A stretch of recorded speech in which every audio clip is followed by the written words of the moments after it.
உங்களை ஒரு காரியத்துக்கு நியமிச்சிட்டாருன்னா, உங்களை விட ஜெபிக்கிறவங்க 1000 எழும்பினாலும் அதை கர்த்தர் மாற்ற மாட்டார். உங்களை கொண்டு செய்ய வேண்டியதை, சொல்ல வேண்டியதை கர்த்தர் உங்களை கொண்டுதான். மனவாவே எல்லாம் ரைட்டு தான், உங்க ஜெபம் ரைட்டு தான், அவள்கிட்ட கேட்டுக்கோ.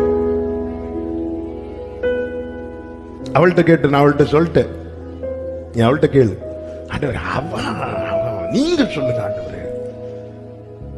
ஹல்லேலூயா, ஹல்லேலூயா.